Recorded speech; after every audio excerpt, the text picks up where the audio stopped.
What's the problem today? All right. I took the medicine for losing weight, and it's finished. Okay, if you take your jacket off, we better see if there's any evidence that... Yeah, I hope so. Okay, where you go. Only problem.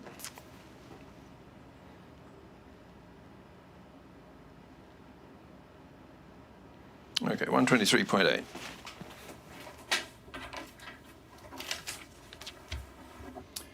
Right, so the last weight we did on you was 5 months ago, and you were 124.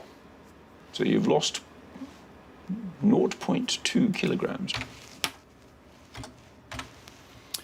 So do you think it's a great success? Yeah. A great success? Yes.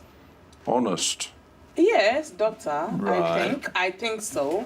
Okay, well, let me... a bit lighter, anyway. So with Orlistat, there are some fairly strict guidelines for us to prescribe it. Okay. So continue treatment beyond 3 months only if weight loss since the start of treatment exceeds 5%. Yeah. And you were referred to the dietitian. Yeah. Is that happening? Still? Yeah. Changes?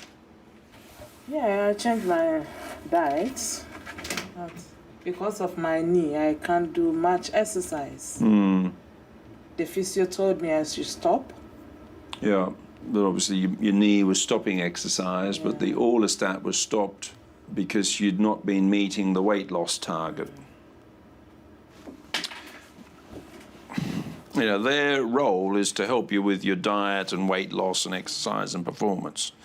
If they think that they're not succeeding and that we need to do something else, they might recommend to us that we prescribe something like Orlistat. The reality, though, is that having had it, it's not really achieved the targets that the NHS dictate to me as a justification for carrying on that prescription.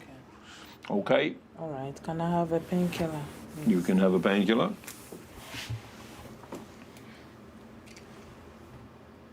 How can I help today? My psoriasis has suddenly flared up. Okay. Over the weekend on my hands and my feet. Do you mean psoriasis or do you mean eczema? Well, I was told it was psoriasis last year, but I Okay. don't know whether it is or not. It certainly looks like eczema to me. Oh, right. And we haven't got you coded as having psoriasis, Oh. but I can check. With a P, psoriasis. Yeah, it's a silent one. That's why we okay. call it psoriasis. So tell me about when this came on. Well, it literally came out like late Friday night, Saturday morning. Okay. And it's the same on show me. on my feet. You can see where all the little blisters are starting to pop. It's quite interesting how your skin blisters. And then they all pop. I mean, all of my feet, it all pops open, and then...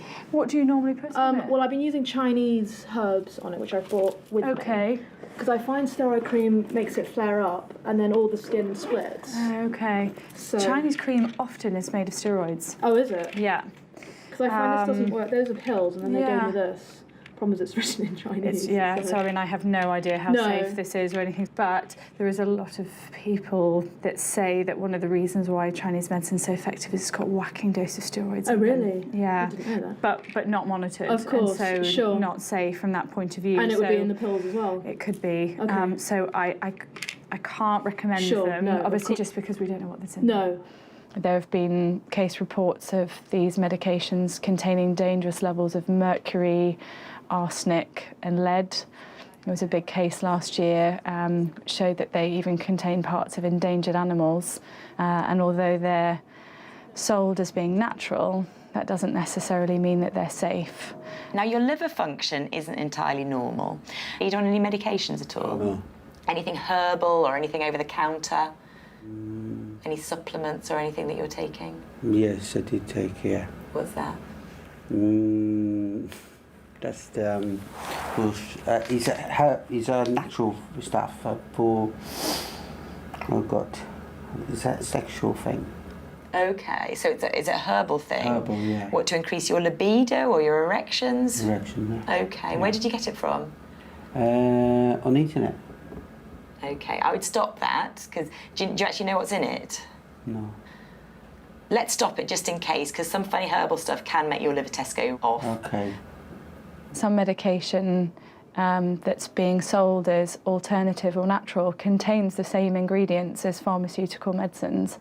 So one example is a herbal remedy that you can take for erectile dysfunction, which was found to contain sildenafil or Viagra, which is a medication that has lots of side effects and can be dangerous if it's not prescribed under the right conditions. I actually tried one of those Chinese places along the road, and I'm not sure if that made it worse. What kinds of things did they try? She was thumping it. Right. Okay. And then asking me to like chanting, all that kind of stuff, like fake. I don't think it was. So probably at the moment, I'm not sure chanting is going to sort out your neck. Hello there. Come through. Sorry to keep you waiting so long. Come in. Come and have a seat. So how are things with you? Not so good.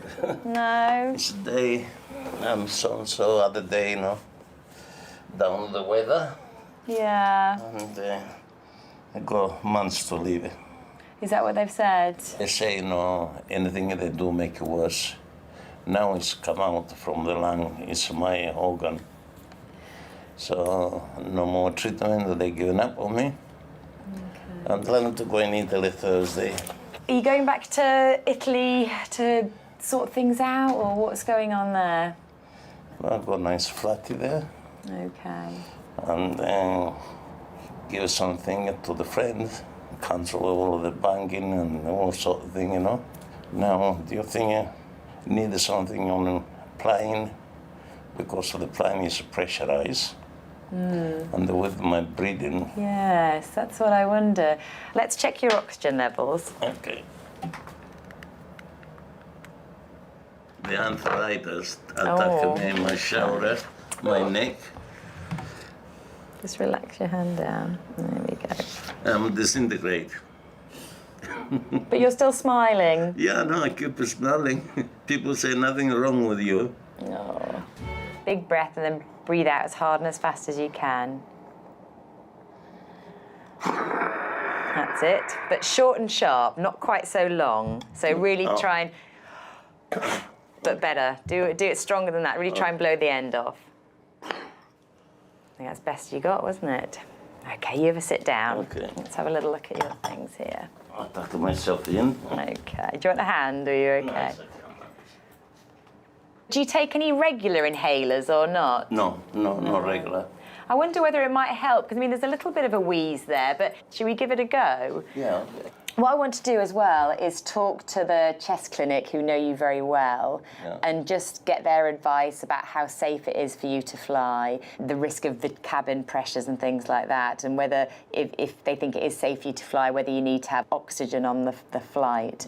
I mean, obviously, having lung cancer, it is going to make flying dangerous, because we know you've got a lesion in one of the big airways, and the risk is that could obstruct and make your breathing substantially worse. The other thing is, when you've got cancers, it does increase the risk of you having blood clots in the legs and the lungs. So I would recommend getting some flight socks for when you go on to the flight. Don't drink any alcohol, and just try and keep your no alcohol, because that dehydrates you and it increases the risk of you having blood clots. No, I got to go there. Maybe because they say the hospital go as soon as possible. And I mean, obviously you've been told that there's nothing more they can do at the hospital. Have you had any thoughts about what you want to happen or what you don't want to happen as things continue? We've been talking about the heart stopping. You want the revival, say no, let me go. Yeah, what's the point? And I hope I'm going to have a nice birthday down there. I'll be 77. Will you be over there still, or will you be back here? Of course I've got to be back here. You'll be back here by then? Yeah. Okay. If you're still breathing. Did you have a TB when you were younger? No. Never. And just remind me, you were a smoker for quite a while. Yeah, and not only that, the job I'd done, but that's the coaling and... What job did you do? As a coalman. Right. You know, Okay. You're too young, remember? No, well, I am, but I know what they the were. old coal on your back, you know, the old, I mean, I've done that for 25 years. I carried thousands of tons of coal. Yeah. But there again, that's the job you had to do, wasn't it? You know, you either did them or somebody had to do them anyway. I think what you're going through is related to all that. Well, oh yeah, I do honestly. Oh yeah. I can't think of anything else really. No, you know. No. Do you bring up much phlegm? Yeah, it's all clear. It is clear though, but it catches in the night, and I've got such a dry mouth. Really? It's dry, absolutely dry. I have to drop of water, like a bottle of water. I don't have a glass of water. Right. Don't ever have a glass of water in your bedroom. I'll tell you why, because I always went with a glass of water in a bedroom, and I never turned the light on. I just picked it up and had a sip.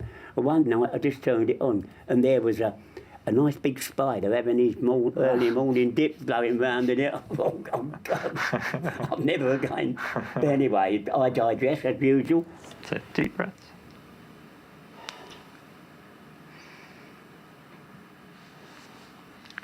Let's have a listen at the front now.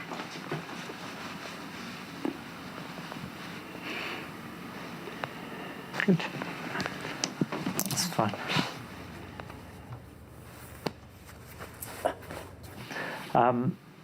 Has anyone ever talked to you about what we would call what's called a chronic lung disease? Has anyone ever talked to you about lung problems that you might have had that have been there for quite a while? Well, I've always known I've had a bit of that scarring. Bit of a chest, like, you know. Okay. What I was thinking when I saw you last time and what they saw signs of on the X-ray is something that we call COPD. Basically, as I say, it's long-standing damage to the lungs. I can imagine that. Yeah. What we need to do is do another investigation into it, which is a blowing test to give us a firmer idea. But no, if it's what it all points to. Yeah. It's not something that we can cure, no. But that doesn't mean we can't improve it. So, the test I want you to do is something called spirometry. Oh, yeah. Once you've had this done, what we'll do is start you on some regular inhalers, which I think will help a lot. I feel better already. I'm Dr. McKenzie. We spoke a few months ago. Yeah. Now, when I last came in, I was pregnant, but unfortunately I had a miscarriage. No, that's okay. But I'm pregnant again, which is great.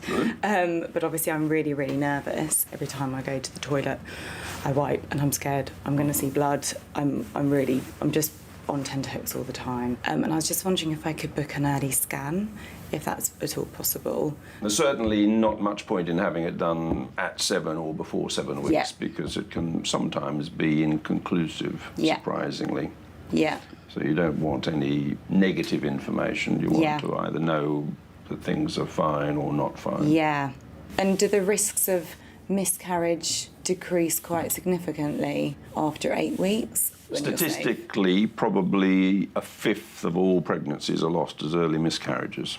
So about 1 in 5. Okay. So having had one miscarriage is, I'm afraid, not uncommon.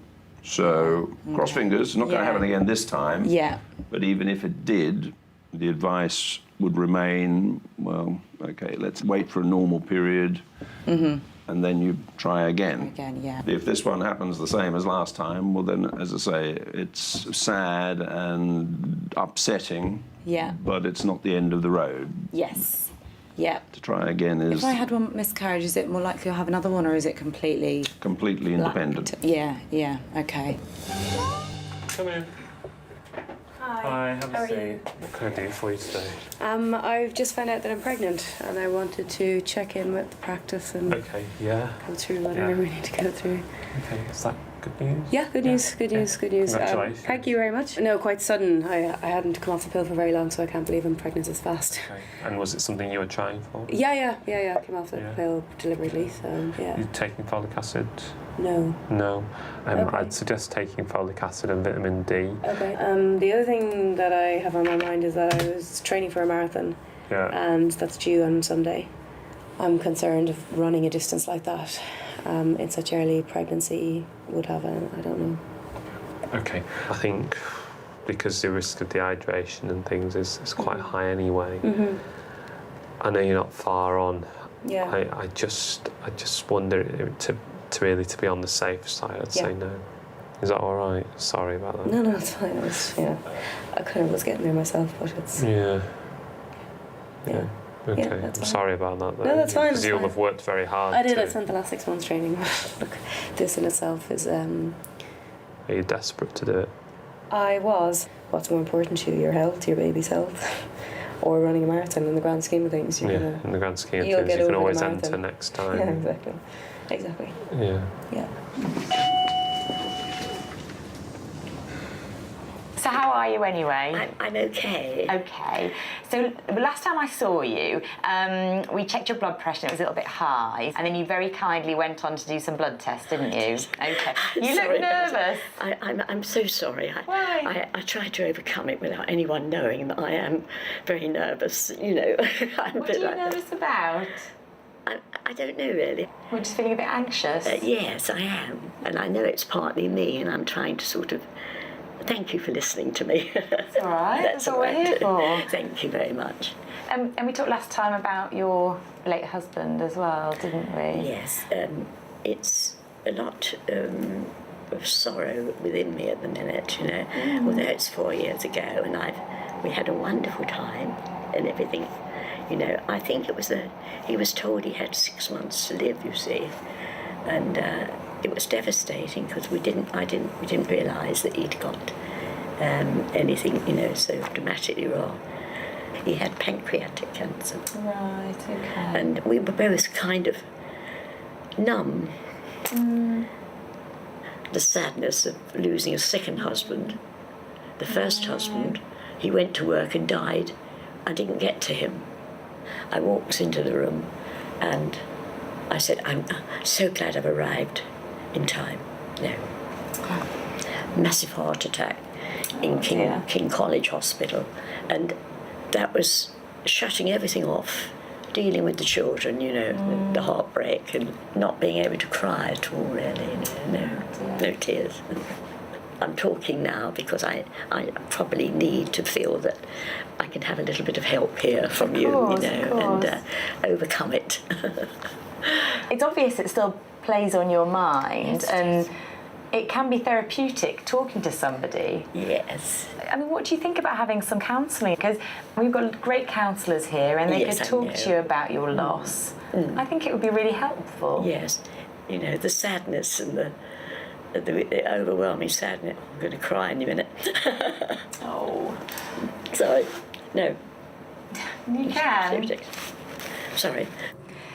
I think as a GP, we do have a very privileged position in that we learn a lot about patients that probably even their closest family members and friends don't really know, because it's often easier to tell somebody totally removed from the situation about what's going on. And to see what some people have to deal with in their lives is quite incredible at times. And if I can actually be a part of helping them through those difficult situations and see them on the other side, then it's incredibly rewarding. This is for you to fill in before you go and give it to the girl on the desk. It's about the counselling, okay? Yes, thank you so much. I really appreciate it. No problem. How do I appreciate everything? You're very kind.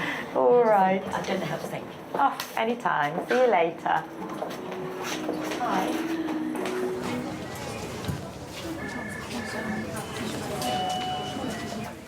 Hello.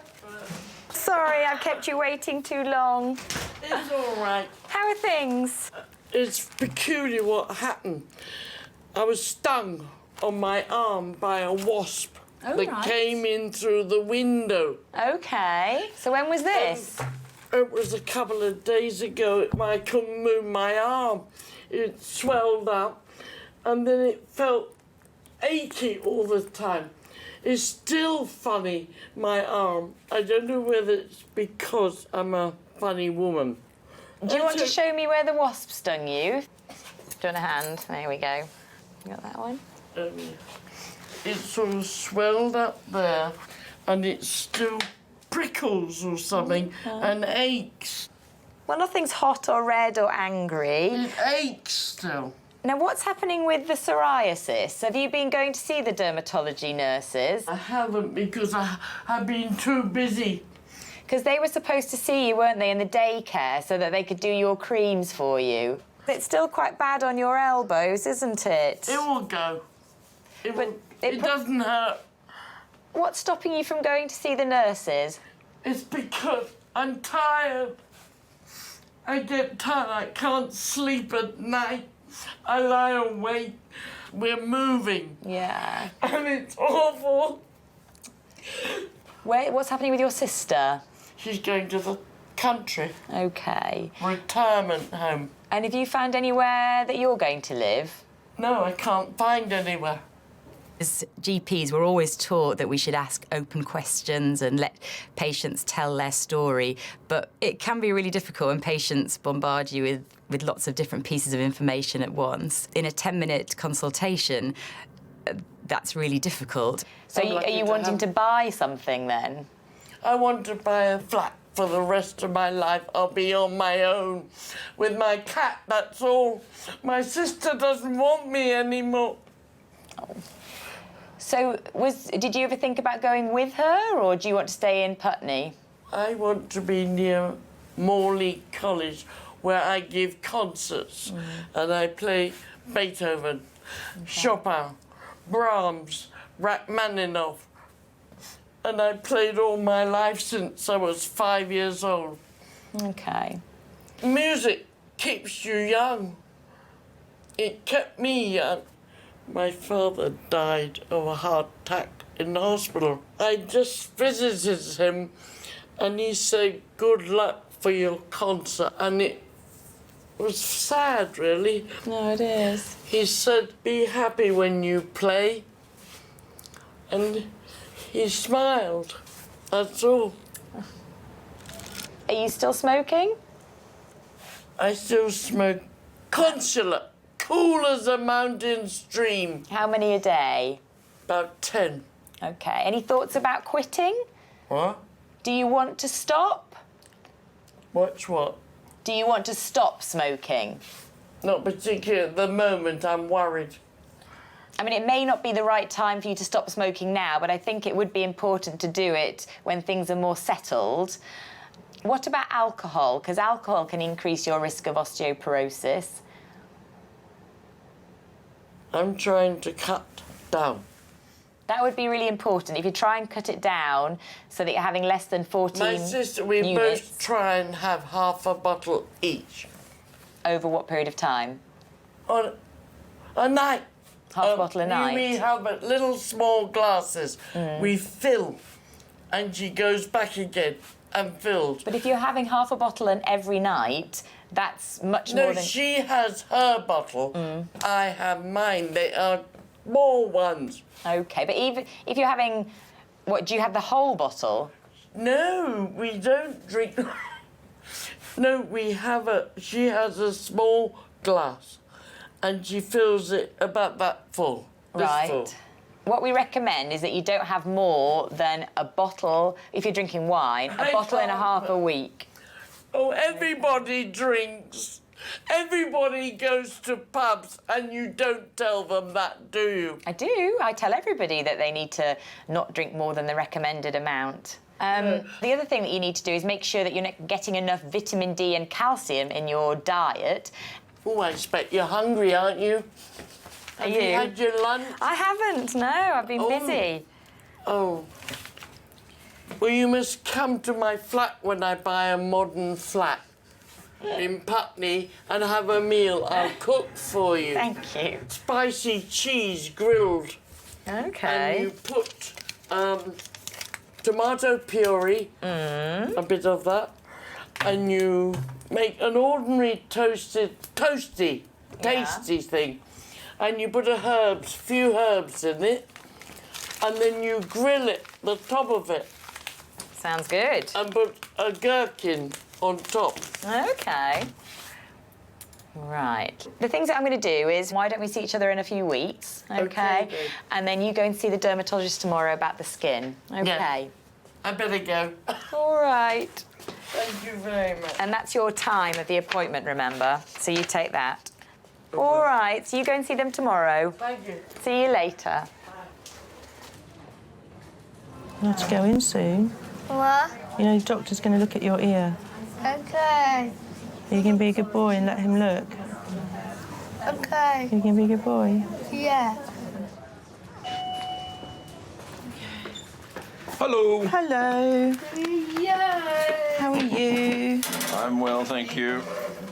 Hey, Mummy. Hello, Matthew. Hi. When did I see you last? That was a while ago. Hey. It was It is a quite while like ago. 10, more like 10. Yeah, 12 now already. He has got another ear infection, and I only noticed it yesterday evening when we were in church that he had a lot of gunk coming out of his ear. He won't let me touch it. Right. He insists that it doesn't hurt, but he quite often does that. I've never been able to be sure whether he's just got a very high pain threshold or whether his communication's a bit off around it. Cough, cold, snuffly nose. He's been very tired, but no, not really. No. And it's quite difficult with Matthew because he doesn't tend to develop particularly high temperatures. No. And quite often, you know, it's only when you see the evidence of something. I imagine this has probably been quite uncomfortable for him for some time, but it's only seems to be when there's some visible sign. Can I just have a little look at your ear? Yeah. It's a bit of a mess, isn't it? You can't see it, though, can you? He won't let me clean it or anything. Can I just touch it with a stick? Hi. Yeah, not going to go inside, just on the outside. Get a little bit of that fluid. You look at Mummy for me. Matthew, look at me. That's good boy. Look at me. Ow, ow, ow. Good boy, good boy, good boy, good boy, good boy, good boy. Ah, good boy. Well done. Good boy, Matthew. Can we give you some medicine? Yeah. You sure? Yeah. Okay, good. So, eardrops, have you had much success with over the years? No. No, okay. Getting which is- anywhere near his ears Yeah, is... so I think, you know, the swab should just give us the bug and hopefully which antibiotics it might be sensitive to. You're a good boy, Mummy. aren't you? Mummy. You let the doctor look, didn't Mummy. you? Yes, Matthew. Down. Down? No. Down. Dance? Yeah. Are you a good dancer? He's Are you? addicted to Strictly Come Dancing at the moment. Oh, I'm addicted to Strictly Come Dancing. Who's your favourite? Football. Football? Football. Yeah. So who's your team, Matthew? Fulham. Fulham. Yeah. Excellent. Okay. Fulham. Fireworks. Kitty and fireworks. Yeah. Your favourites? Yeah. Fireworks night's coming up. Yeah. We went to see some fireworks last night, didn't we, Matthew? We're going to watch some fireworks tonight. I like your jacket, Teresa. Oh, do you? Well, you're not having it. I'm joking. I've seen you for a while. No, we haven't. Have you been well this evening? Yeah, but did you go to get fun So one yesterday, I read this, and it really frightened me when I read it. Oh, really? Okay, well, we can talk about that. With this, what scared you about it? It scared you about people dying, you know, not surviving the operation and that. Yeah. Okay. Did you understand what it's talking about, this Yeah. aortic aneurysm? Yeah. What did you understand by it? Well, because my father had one. Did he? Mm. You said your dad had a problem with one, did he? Yeah, because he had the operation, and 2 weeks after he died. Did he? Because he had a blood clot. Do you know if I've got one? So they haven't written to you because you've got one. They've written to you and thousands of other men of your age to see if you've got one. Did you understand what it's talking about, this aortic aneurysm? No. No. What we'll do, why don't we draw a picture? So, my drawing's very bad, all right? That's your body. Okay. It's not a very good drawing. But your heart is here. I think that's your legs, Richard. Brilliant. Well done. And there. Yeah. There, that's where your penis is. That's where you leave from. And that's where Dr. Owen's showing you. Exactly. So, this bit here is called the aorta. And normally it's nice and straight like that, like a railway track. Sometimes it can swell up a bit like an orange, and it bulges out. And this is what is called an aortic aneurysm. What they've done is they've written to you to get you to have a scan that just looks at your aorta in your tummy. So it's not saying that you've got an aneurysm. It's not saying that you need an operation for it. You said your dad had a problem with one, did he? Yeah, because he had the operation and 2 weeks after he died. Did he? Because he had a blood clot on the heart. Okay. Yeah. He had an operation on an aneurysm, did he? Did he? Okay. But just because he... But he had a blood clot there. Did he? Yeah. So... Yeah. After operation, sometimes people can get blood clots, unfortunately. But just because he had it, it doesn't mean you've got it. Richland trees, they have different needs from a lot of our population. From my point of view, I see my role as helping them negotiate the health service in order to use it effectively. Richard, they're not going to do any operations on you. What they're talking about doing is putting some jelly on and having a look. You know when pregnant women have their babies looked at? Okay, I'll be with you. Oh, is it the same thing? It is, yeah. Oh, right. It's what's called an ultrasound scan. Okay. It's Pressure not off to that do with area. your stomach, is it? No, it's nothing to do with your tummy being big. Okay. Sometimes, if you're very thin, we can feel them, but I think you're a bit too big for us to feel it. I can try and feel it if you like, but it's quite hard to. If you've got a bit of fat on your tummy, we often can't feel it. Doctor, don't say that. He's trying to lose a lot of weight, is he not, son? I'm not overweight. Yeah. No, he says, look, he's laughing. I'm not laughing. But you know your tummy's bigger than mine, isn't it? Yeah, but it's not that... He does go to the gym a lot. That's really good. And going to the gym helps stop things like this. Yeah, that's really helpful. Right, how can I help today? So we just need to get a certificate of health from his modelling agency. Let's have a look. She's going to be a superstar, is he? It's nice to see a well baby. I see lots of time seeing grizzly babies. Now, we'll have to ask at the desk whether or not sometimes these things don't technically come under NHS services and sometimes there's a fee. Oh, yeah. No, but I'll ask. Can I have a look at your tummy? Lovely. We'll just give you a little once over. Oh, let's have a little listen to your heart. Good boy. Look in your mouth. Good boy. Thank you. Very good. Magic. Magic. So what I'll do is, I've got no reason to be concerned at all. I will sign this and I will just put it in an envelope and ask you to speak to Nicola, who's currently on reception. Okay. Good luck with his stellar career. Thank you.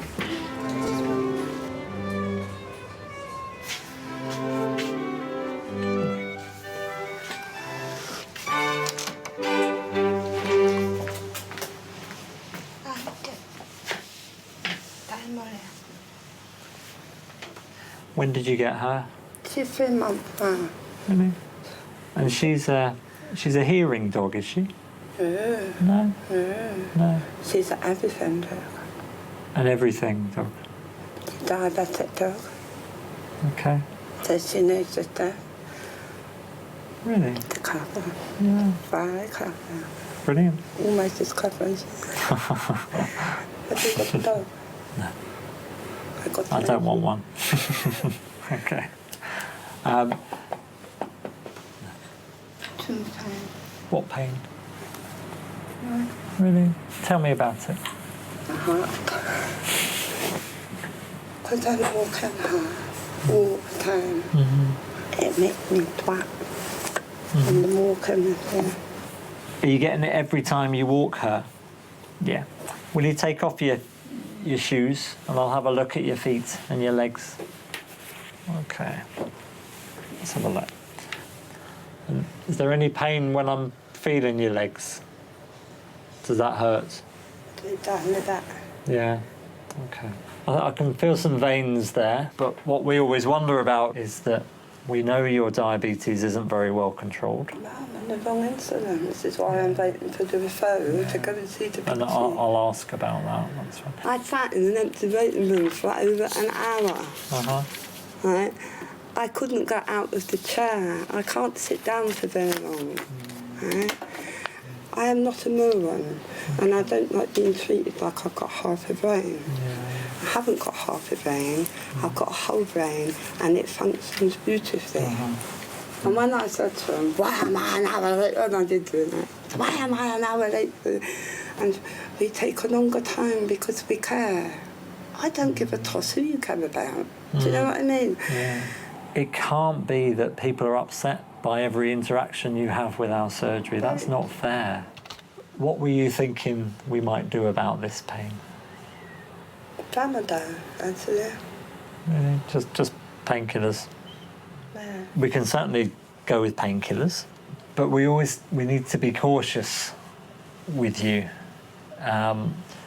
because you are at risk of getting problems with the blood supply to your legs. If you get any chest pain when you're walking, or if you're noticing that when you walk a certain distance you get pain in your legs that settles down when you're resting and then comes back when you start walking again, it's very important that we do get a vascular surgeon to see you to check on the blood supply to that area. Does it look like it's got to reduce blood supply? No, not significantly, but actually... Don't tell me significantly. Does it yes or no? If it was your foot, would you take it somewhere? Part of my job is to manage risks. I know that you're at a high risk of having problems with your blood supply because of your diabetes, okay? So it's nice to want definite answers from doctors sometimes, but we can't always get them. It's not, is it? No, exactly. It's just based on the opinion of the individual. When you came last time... Oh God, Why do you say that? I'm very flexible. I come here. All I come here for is to get my medicine. Yeah. I There's flexibility on both sides. Exactly. All right? I'm very flexible with you, okay? What I would say is, doesn't matter what profession you work in, if someone shouts at you when you're trying to do a good job, it's terribly upsetting. Right. The reason why I knew that she was talking is that all your muscles here move when you speak, even if you don't move your lips. I'm sorry, you've obviously had... I am not stupid. I have an IQ of 156. You know, I don't want to be, and how are you today? I could just feel the hand patting my head. No, you don't talk to people. All right, we'll leave And that. this, you know what I feel about that. Yeah. Do you know, when I see you, do you know probably on average how much time I spend with you? I know. Yeah. I don't understand unless I'm grateful for it. These are just normal people. We're all normal people, but it just worries me the regularity of it. Abuse within the NHS, I think, is taken very seriously in every practice.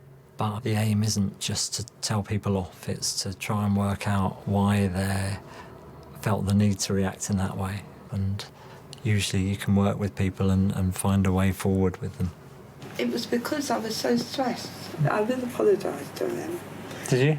No, I will. Okay. But I will apologise. And we'll finish now, all right. I'll get that fine. I'll find out what's happening about that diabetes appointment. Come back and see me in a month. Yep. And we'll see how your legs are doing. Right. I am sorry. Hi, come on in. Right, so you're here for a refit of your implant. Yeah. Perfect. So, is this the first one that you've had in? Yeah, and you've been really happy with it as a method? Absolutely amazing. Great. Couldn't last better. Yeah, Brilliant. really good. And have you had any side effects from it? Not at all. The first couple of months, I think I was told it has to regulate out. And then you've just had no periods Nothing. for the last 40 it's years. been perfect, and I suffered Brilliant. really badly with cramps and everything beforehand, and it's just completely eradicated the whole thing. I haven't had anything, so it's been great. Fine. So it won't be painful at all. Taking it out can be a little bit fiddly. Okay. Because after 3 years, the body can put some fibrous tissue around it as a little sheath. Yeah. Are you happy to get on with it? Yeah, Is it absolutely. left or right arm? I'm in here. You've got it in your right arm. Okay. Just there. Hopefully that would be straightforward to get out. So what we need to do, I pop you on here. So I'm just going to get everything ready on the trolley. First thing I'm going to do is just do the local anaesthetic injection.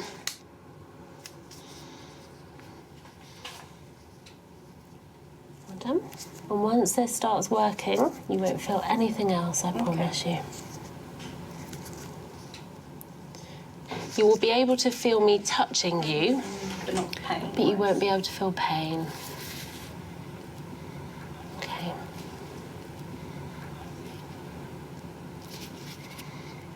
So, can you feel anything? Wow.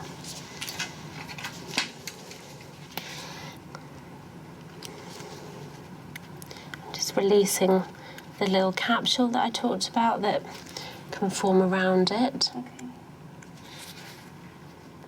It's out. Really? That's pretty quick. Oh my goodness. And I can put the next one in. Okay.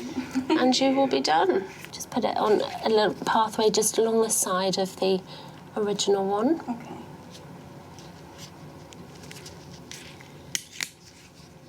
Done. Finished. That was really straightforward. You did really well. And this will last you another 3 years until you come and have your next one in.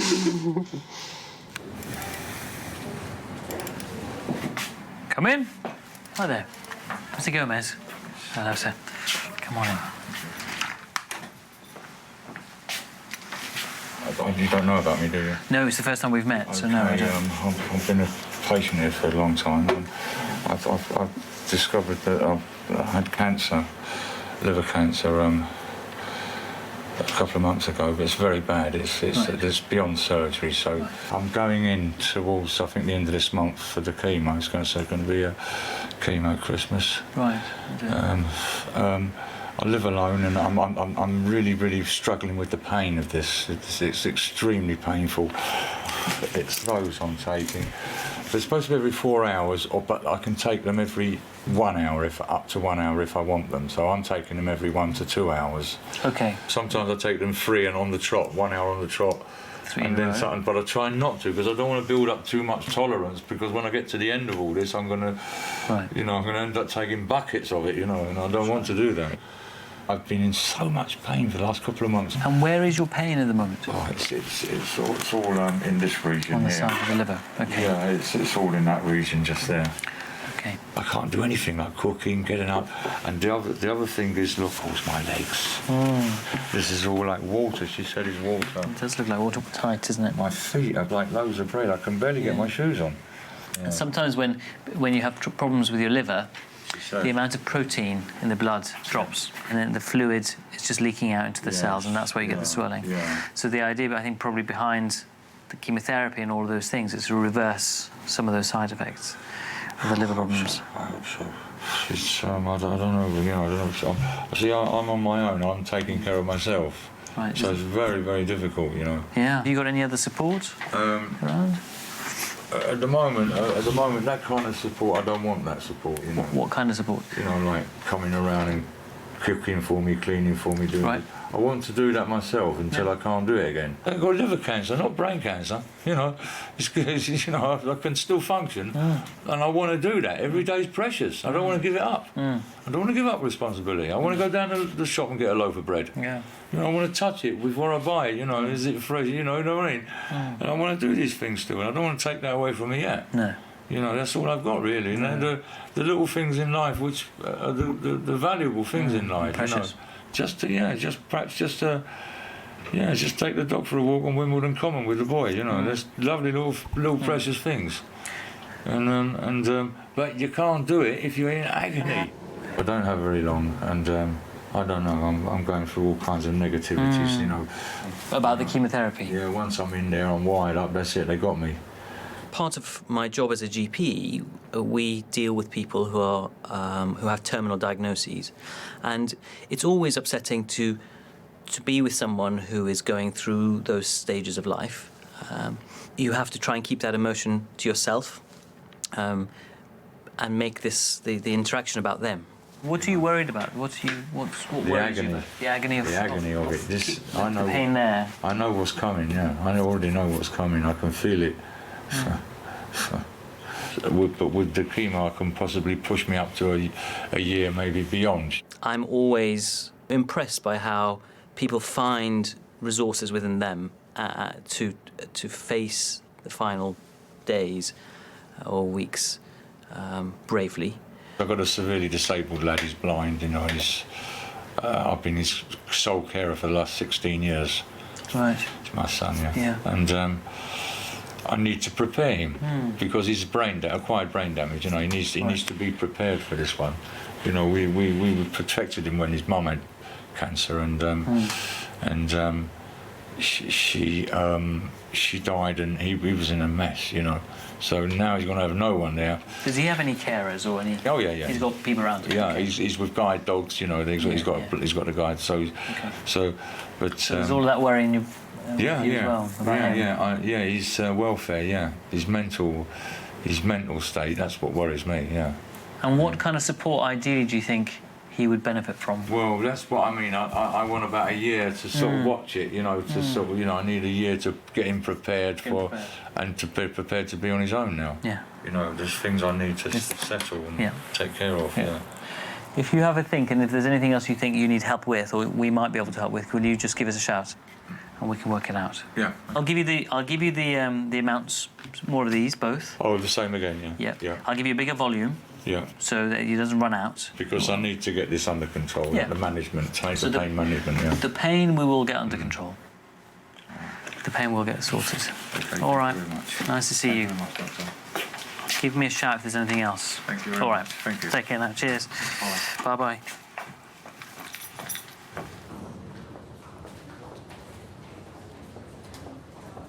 Sunday was kind of okay. It was a bit swelling underneath, and then this morning, swelling even more than this. So it's got better throughout the day? Yeah, a little bit. I did take an antihistamine in the morning. And do you think the antihistamine's made much of a difference? Not really. And then, is it very itchy? It's not at the moment. It's just very puffy and swollen, isn't it? Yeah. And you're not wearing any eye makeup or anything like that? No.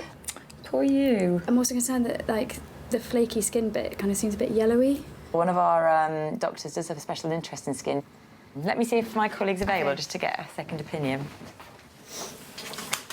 Is it just on your face? The swelling is, yeah. If we give you 2, so we give you the 1% hydrocortisone. Yeah. Use the stronger one for a couple of days. Okay. Just to get it down and get some of the swelling down. Yeah. You're going to have to moisturise well, because as soon as that swelling has gone down, you're going to go wrinkly. Yeah, yeah. Which is horrid. What job do you do? I'm a teacher. I've got parents' evening tomorrow. Oh dear. Hiya, come through, Tony. How are you? Well, thank you. You look great. Like the trousers. Thank you. They're fab. Back at uni, so... Oh, right, OK. What course are you doing again? English literature. Right, yeah. I got a letter from Dr. Ducci, yeah. Yes. And you're on a waiting list for psychotherapy? Yes, I'm currently seeing Dr. Healy at the Wandsworth Complex Needs every 3 or 4 weeks. Right. When I first found out I was diabetic, it definitely really threw my mental health, and I think I definitely wasn't coping for a period of 6 months, and I think I've got over that phase of, I think it's called burnout, when you stop testing and you stop really trying to look after it. And I think I'm testing 3-4 times a day now. I'm really trying to get a control of my blood sugar. Yeah. Whenever a young person, particularly that has had a mental health problem, gets a diagnosis of type 1 diabetes, it's a very difficult combination. I haven't seen you when you're unwell with your mental health. And Dr. Ducci's indicated that you've had some really difficult times in the past. I lost my mum when I was young, and I was initially born in South Africa, and now I'm at 15 social services intervened, so I've pretty much looked after myself since I was 15. So that's probably a lot of the issues. It was very early independence. And were you very vulnerable at that time? I think so. I think asking any 15, 16-year-old to look after themselves is a big thing, but I wouldn't have changed it because I'm here where I am now. And brilliant. Yeah. I know from my experience of being a patient how much courage it takes to come and sit in the chair of a patient. It would have been about 15 years ago. I had had an eating disorder throughout medical school, and it happened at a time when I was a single-handed GP running a practice on my own. I had 3 children under 5, and I was working very long hours with very little sleep. It was very difficult to sit in that doctor's chair day after day, year after year, telling people to look after themselves when I was crying out to be looked after myself. I think you're very self-aware and you're obviously resourceful, built self-reliance. Yeah. But just let people in. Yeah. As well. I went downhill pretty quickly until one day I could only get halfway to work and decided I couldn't do it anymore. And that's when we called our own GP and asked for help. Is that everything? Yeah, I think it is with me. Yeah. Have a good day. Thank you very much. Thank you. Bye, Tony.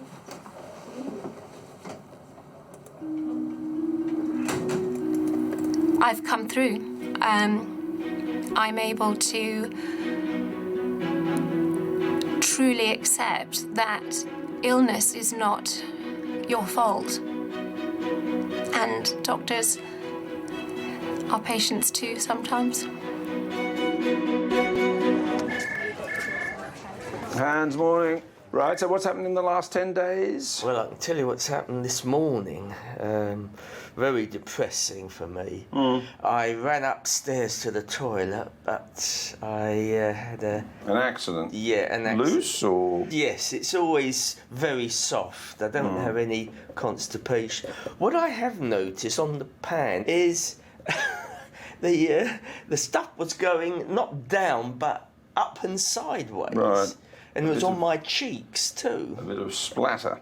Yeah, I've never had that before. March this year, I had an accident in the kitchen where, you know, luckily it was on the lino, but, you know, it's pretty disgusting, isn't it?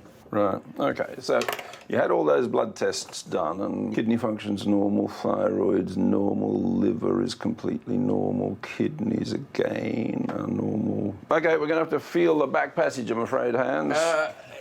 I feel sorry for you. Would you want me to take trousers and pants? Oh, just pull them down. You don't need to take them off. Yeah. I do get some on the side of the pants, some hard, dark, blacky brown spots, and they're very hard to shift. I have to get a scouring pad. I can't flush them away. Right. They're very sticky. Roll onto your left side. Left side, sorry. That's okay. There we are. You get a bit of itching down here, don't you? The skin's at the back is just a little bit abraded.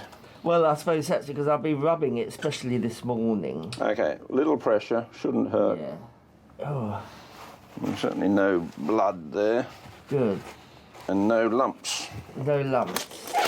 So it's not piles or hemorrhoids? I certainly couldn't see any, and... And there's no mess in the passage at all? No. Oh.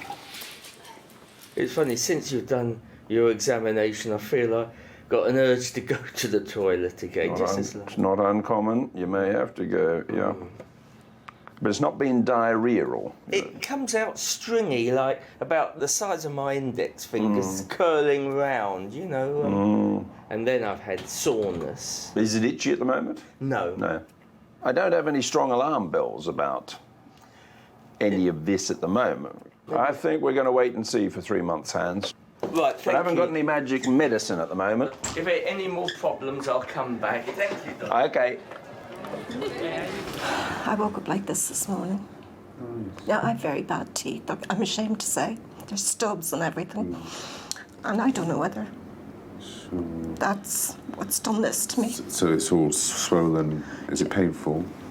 It's not that it's painful, it's just more awkward. Okay. You know, to try and open my mouth. And I just... I'm so upset. Is there any way I could go to a hospital and get these teeth out? You can, but that your dentist will organise that. I haven't actually registered with a dentist here. You'll need to see it. You need to register with a dentist. You see, I'm terrified of needles. Don't worry, that's all right. We're here to try and help. It may be that we can give you some antibiotics. That's what we could do, really, to let it settle down while you're waiting How long to register. will that take? It probably is just a dental infection, and antibiotics will get on top of it quite quickly. Let's have a little look at this mouth, and I'll have a look in your ears. You open up for me. Yeah, it looks like there's something quite nasty going on at the top there. Sorry. All right. When I did look inside this lady's mouth, it wasn't a particularly pretty sight. It was pretty appalling. Some people just have a sort of almost a phobia. It's difficult sometimes getting people to access the treatment they need. You just have to take them through it, really. What we need to do is get you started on some good broad-spectrum antibiotics to get on top of that, but that's all that we can do, really. You see, I'm so terrified of needles, that's why I don't go to a dentist. I know it's stupid. If they want to do anything, we'd be happy to prescribe a little bit of sedation for you to have some procedures done. I need to be knocked out because, I mean, they're in my gums, you know. Yeah. OK, you're not allergic to penicillin? Not that I know of now. So this is a week's worth, 3 times a day. That should get on top of it quite quickly. OK. All right. Listen, thank you No very much. problem. It'll settle down with those antibiotics. It really should, but obviously it needs more than just antibiotics. All right. OK. All right. Thank you very No much. problem. Bye now. Bye. I'm Dr. McKenzie. We spoke on the phone last week. Yes, we did. Same problem? I have restarted my antidepressants after a 6, 7, 8 odd week break. What is it you take? This is it here, if that means anything to you. Yeah, and what dose do you take? One of these a day? No, I'm taking 2 of those a day. Right, okay. Does it work?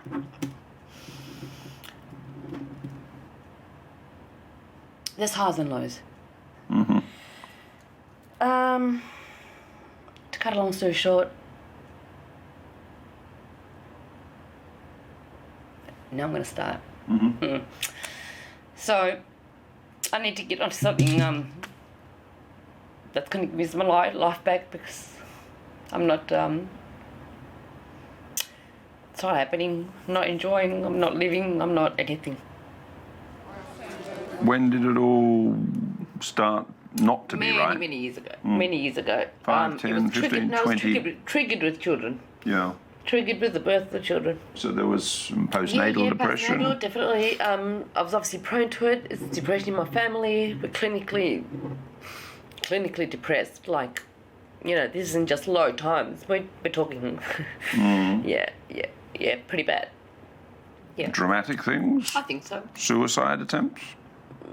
Not attempts, thoughts. No. Thoughts, okay, fine. Which is a step up. So psychiatrists you've seen? Yeah. I've just got this deep-seated depression. I just don't know how to get out of it. I really don't. And, you know, the kids are suffering with my moods, my this, my anger, my aggression, my everything. So it's not a very nice spot to be in. Okay, so I think Very difficult. the situation at the moment is certainly not to rock the boat. I think we certainly don't want you to run out of your medicines. You've had 6 weeks off. Yeah. And that doesn't seem to have helped. You know, so we'll give you a prescription for another month of that, and then we need to talk again. So there's enough there for 4 weeks, 2 a day, so that's the 40 milligram. So if we could meet in about 4 weeks' time. The children, boys or girls? One of each. Right. I want to see you before those tablets run out, so about 3 to 4 weeks up the road. Yep. And you can come back sooner if things were different or worse. Okay. Okay. Bye for now. Bye. Come in. Hi there, hi. Come and have a seat. So Ellie, is that right? Yeah. Ellie was going through really dizzy spells and just feeling absolutely ghastly. And we ended up at the Cromwell because she sort of did this dramatic collapse in the waiting room. They ended up putting her in an MRI. But we ended up at an ENT specialist and thought it was just really bad labyrinthitis. Okay. She couldn't move. And ever since then, we've had continuing episodes. Normally it's just sort of a day here and there, but this last week has been really awful. She feels so dreadful. She's just miserable. Yeah. So do you want to just explain to me what it feels like when you... It feels really dizzy and sometimes I feel sick and nauseous. Have you been sick with it? Yes. No, I haven't been sick. I just feel nauseous and really yuck. And have you had any fever or sort of coldy type symptoms? I get the often cough, but I don't think it's like a fever. And is it generally, does movement generally make it worse? Yeah, so that's why lying down helps you to... She just wants to lie and then we can't get her up. Yeah, but then when I lie down, I can't really get up because I feel so dizzy. Yeah, I can't move. So I'm just going to take your temperature.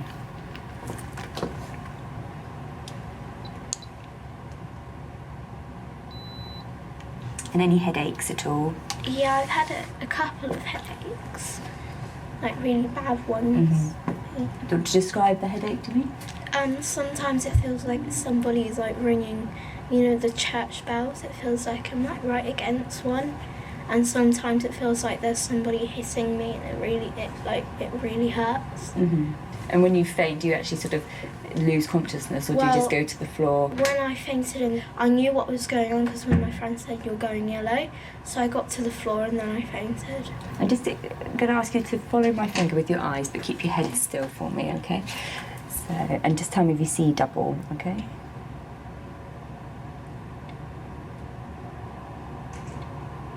Okay, that's fine. From what you're describing, it sounds absolutely like a sort of inner ear sort of disturbance. What we could try would be some regular Stemetil. Does Stemetil help the dizziness or just the nausea? Both. Okay, all right. Yeah. Okay. Then if things aren't settling or worsening, then I think it would be reasonable to seek the ENT's opinion. Sure. Can I get a referral letter from Mr. That's fine. Benjamin? Yeah, Is that all right? that's fine, and I'll do that, and I'll leave that at the reception desk. All right. Sorry. Okay. Thanks. Thank you. Have a good day. Okay, and you. Bye, Jenny. All right.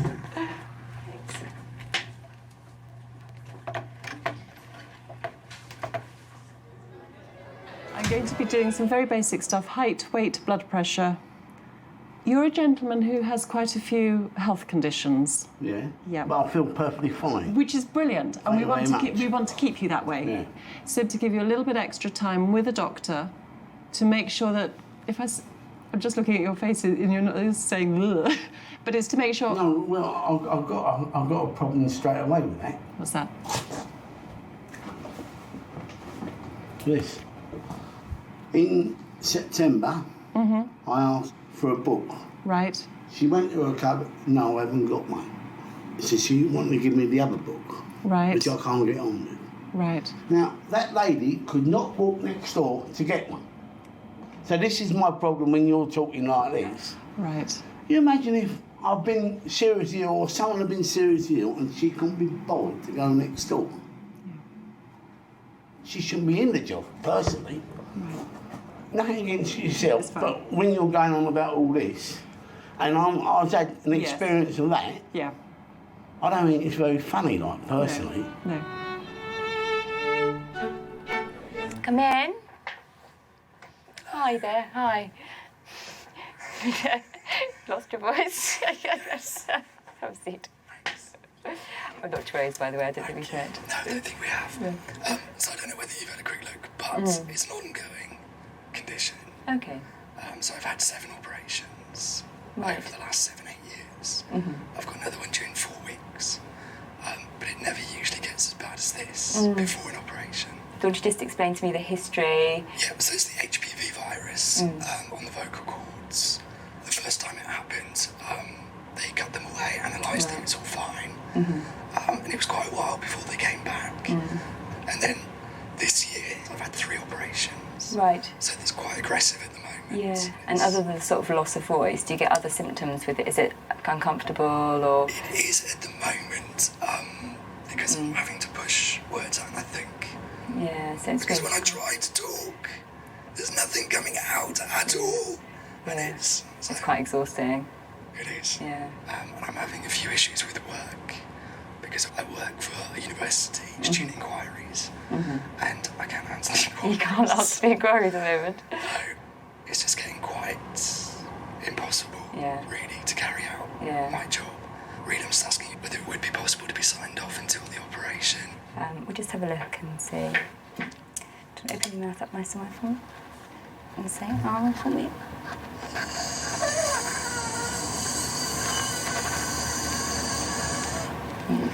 It's not in the area that you can see. It's further down onto your vocal cords, so you can't actually see anything there. Okay, and no fever or cold or cough or anything like that? No. Okay. I mean, it doesn't seem that there's much choice, really, if they can't bring the operation forward and work can't find anything else for you to do. It doesn't seem that it's fair for you to continue working. So I've signed you off till the Monday following the operation on the Wednesday. Hope it goes all right. Thanks. You'll be used to it by now. How long have you been on the HRT for now? 2 years. Okay. Yeah, 2 years. And what symptoms did you have before you went on it? What was the reason? Well, I went to my gynae, who I Right. see every year. He's known me since he produced my last child, who's 23 years ago. Okay, all right. And his expression was that I'd hit the buffers in my life. Okay. And he said, I've got some magic potion for you. Right, okay. And this was it, and then indeed it has been magic. Okay. You know, he put me on this and I haven't looked back. Are you having any periods at all? No. No. And Thank so. God. Those days are over. Oh, right. And what did he explain in terms of the risks and benefits of? Lots. Explained everything. I do have mammograms. And they've been normal. They've been normal. Can I do your blood pressure? May I do that? Oh, crikey. Yes, I'm just about to play tennis and Right. all sorts of things. And... When you're on HRT, we need to keep a close eye on your blood pressure as well. Do you? Oh, okay. I didn't realise. So, nice slow breaths, and then we'll.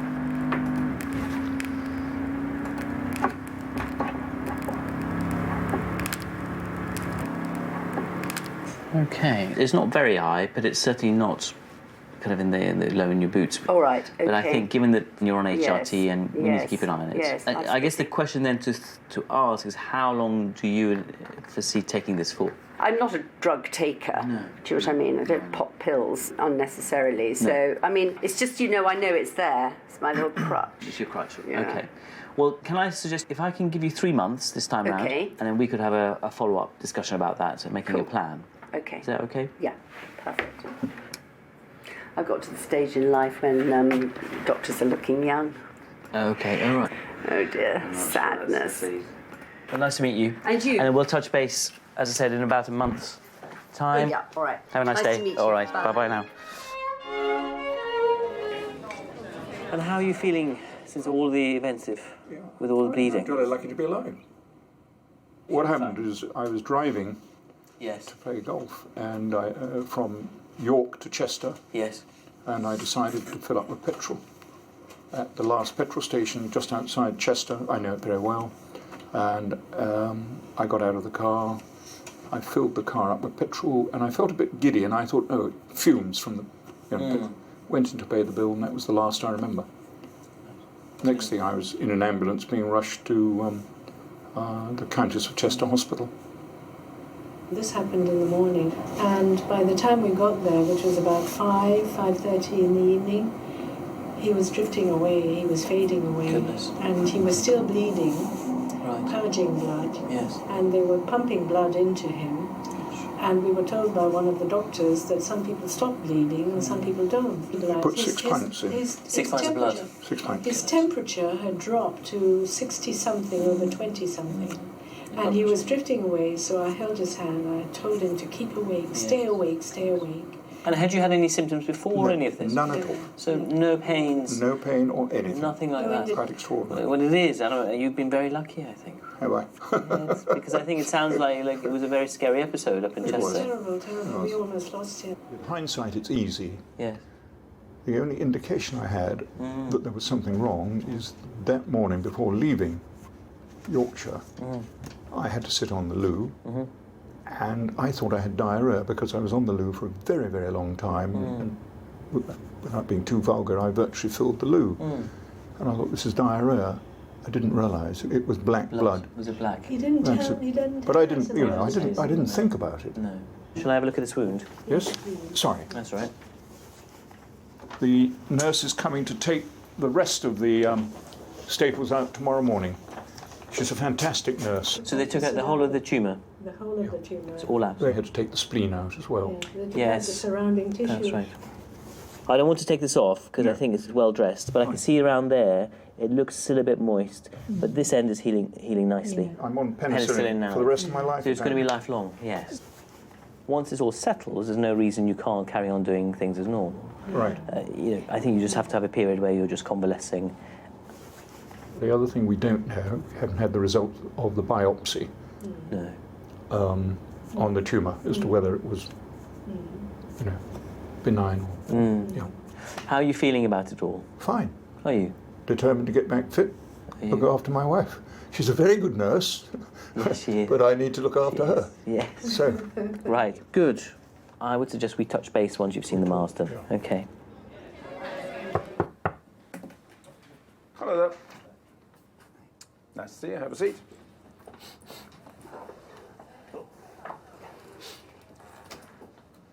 Now, we've called you in for a global health assessment, I think, is something... Well, yeah, I had to have a blood test. Well, your blood pressure is certainly perfect. Your cholesterol is brilliant, so the tablets there are working very well. Kidney function's a little bit reduced from normal, but it's very stable. How have you been feeling in yourself? Not all that, to be quite honest with you. Mm. Not all that. My legs play me up. Mm. And I do get a pain in the right-hand side here. Yeah, that's to do with that arterial disease that we know you have. Do you mind if we just check your hips and legs out, if you pop in behind the curtain there for me? Just lie up on the couch and tell me about the dreaded cigarettes. To be quite honest with you, I started again. Right, well, that's a little bit of a problem. We know the circulation in your legs is not great. There's a bit of a pulsation here, and certainly none further down. I'm just going to rotate your hip a little bit. Just tell me if it's painful. Okay, well, they're both a little bit stiff, but the problem is still that circulation in your feet. Up you come. I think there's a good reason for asking a blood vessel specialist to have a look at you. I'll arrange a referral up at Queen Mary's, and we'll get that done fairly quickly. Date of birth is 1st of May, 32. That's it, yeah. 82 years of age.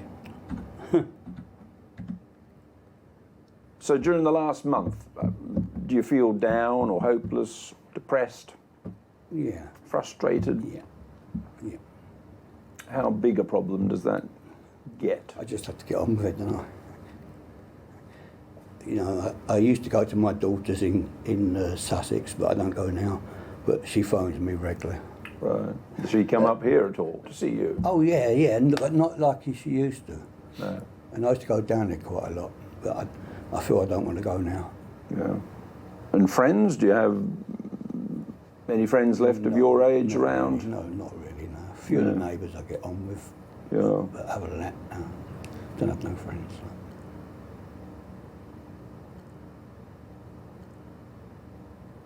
No. It strikes me that your legs are a big part of interfering with your life and making you a bit depressed, really. Mm-hmm. And if we get Queen Mary's to do an assessment, and I think that if we can make your legs better, I think it'll make a big difference to you. Yeah.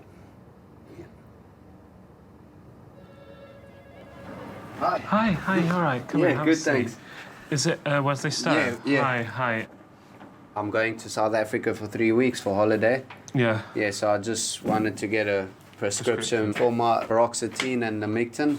So you take it for the bipolar, is that right? Yeah, well, I was diagnosed with bipolar when I was, 16 or 17, but I was taking a lot of drugs at the time. So, I mean, I've been clean now for four years. That's great. Longer, 5 years. Yeah. I gave up drinking 2 years ago, so I don't even drink. You know, I used to get very aggressive for no reason before, you know. Yeah. Sometimes if I would feel a bit depressed, I would go and like start punching up a wall, and then like my knuckles would be like all smashed for a couple of weeks. And so instead of cutting my wrists, I would do that rather, you know. But we're not, Yeah, but that's... Things are a lot better, aren't yeah, they? I mean, that doesn't even happen, you know. Okay. So. At the moment, are you feeling suicidal or like hurting yourself? No. No. Okay, well, that's good. And it sounds like you've taken away a lot of the factors that were causing your mood swings, and that as a result, that's become quite stable. Is that fair to say? There's absolutely nothing wrong with him now. He never gets angry. He probably doesn't even need the tablets anymore because he's like perfectly fine. So we're in a better place, aren't you? Yeah. Have you ever seen a psychiatrist in England? No, because I haven't really felt I needed to, you know? Yeah. And that's the whole reason I changed my lifestyle over the last 5-6 years, you know? Yeah, and you've done a great job with that. Yeah. From what you're telling me. Yeah. So shall I give you the medications as you normally take them? Yeah. And maybe you can come back and see me after South Africa. Yeah, that will be good. good. And we can make a proper go at reducing these medications. You know, getting the psychiatrist involved when we need to. Does that sound all right to you? Yeah, that would be good. Yeah.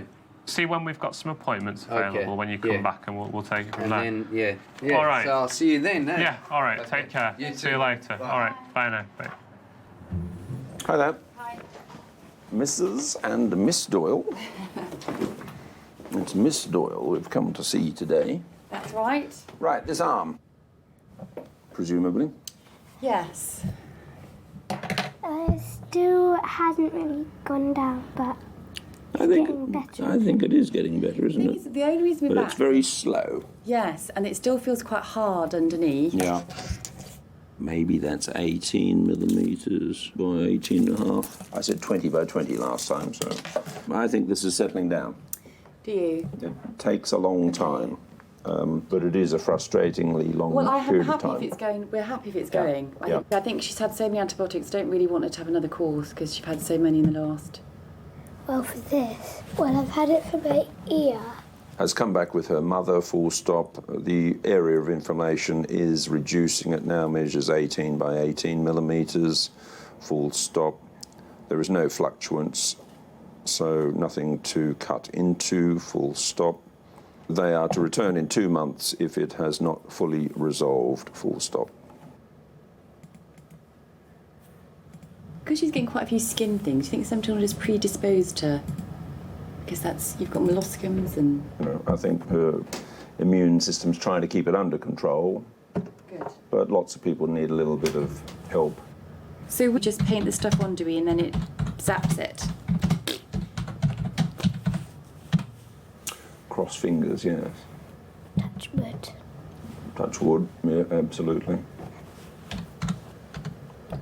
That is the instruction.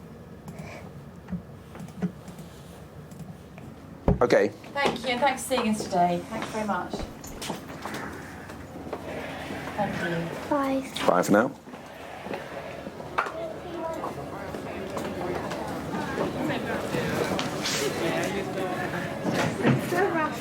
There's no hurry. There you go. Come and have a seat. Thank you. Oh.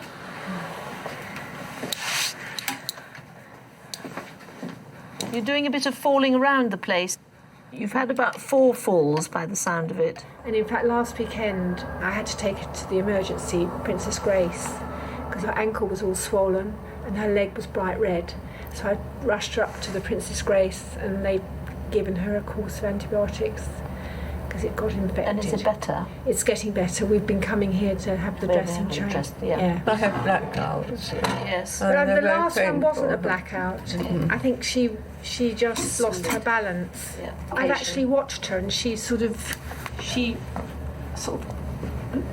does that, and I think it's just a question of not having balance and You strength. may be absolutely right. Strength in But her. it's funny that she sort of blacked out. Is that... Well, it doesn't tell me I'm going to black out. It just blacks out. I know. So maybe going to the Falls Clinic Yes. might actually be a sensible move. I haven't got much longer, have I? You've got a lot longer. Well, the thing is, you can't depart No. from this earth by appointment. No, that is You have to do it. absolutely true. You have to do it when your Yeah. cards are up. That's right. So what we want to do is try and stop you falling over a bit so that you don't break anything. If you I mean, could that tell would be me. that would be the worst thing you could do to break something and find Yes. yourself in hospital. Yes. She's got a care team starting next week who are coming twice a day and are going to take her out for walks and Good. give her a bit more confidence. And that's helpful to you. Very, very helpful because I'm completely exhausted. Her mind is getting quite bad. Yeah. Her confusion is very bad. Isn't it, Mummy? You get very confused. But I'm very old. I'm 91. I mean, what else can Well, I... you remember Well, this is why your daughter's organised for people to come in and keep an eye on you, and Yes, which I- I think is very sensible. You know, your Yes, well, I never had to. coming over, and she needs a bit of help. Otherwise, if she gets overtired, Yes, of course. then it's not going to help. I'm not her. a young woman anymore, unfortunately. No, you think she's still a spring chicken, but she's 40 something. No, That's I'm a young... No, I'm 65, Oh, Mummy. really? Yes. That's the problem, is that we're all getting a bit older.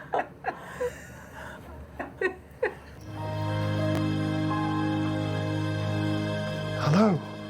Peter, hello there. Have a seat. Just trying to see when I saw you last. I think it was about 10 years ago. We've spoken on the phone since then, but obviously something fairly dramatic's happened. When did they formally tell you that it was lung cancer? About a month ago. I think you'd had a scan that was pretty suspicious. I've had a scan, I've had biopsy. Right. It's a lot. I got fed up with it. Right. Really fed up with it. Yeah. Well, like chemotherapy, I didn't want to go through it. I refused it. Because I think they turn you into a zombie. Obviously, without treatment or intervention, it's going to get worse. Yeah. The specialists wouldn't impose treatment on you that they thought had no chance of helping in some way. I haven't heard of anybody having chemotherapy and all the rest of that survived. They all died. Mm-hmm. And even if they operate, there's no guarantee either. No, no one can. If people promised you that it would be okay, they'd be lying. So I won't believe them. Who's the consultant that you've been under? Dr. Poppet. So have you seen Dr. Poppet? No. No. Is there an appointment? On Monday. I can't see any use of He seeing doesn't want him. to go. It would help me a lot. Would it? Yeah. Oh, well, Because it's got to be a balance of the benefits against the negative effects.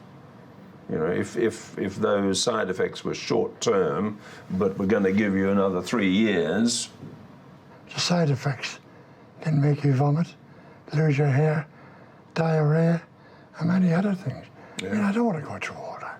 Well, you know, I can't make that decision for you, but I think that you shouldn't make that decision without having the input of a cancer specialist. You know, you're sticking your head in the sand a bit. The most challenging patients in general practice, I think, and those that generate the most emotion are situations where you can't make much difference to their outcome. By and large, though, the overwhelming emotion seen is of strength and courage. You've got the power, not me and not him. You know, it's your decision at the end of the day. But I think that we shouldn't make it without all of the right information. If that's all it is, okay, I'll go and see him. The pain, you don't need any painkillers? All I use is Anadin. You got, right. A lot of prescribable medicines, but I think we'll wait and see what Monday brings. Okay. Okay. Thank you. Peter? Yeah. So it's been a long time, but I think we'll be seeing each other fairly frequently. Are all doctors healthy as well? No. Thanks a lot, Dr. Yeah. Okay. Thanks. Bye.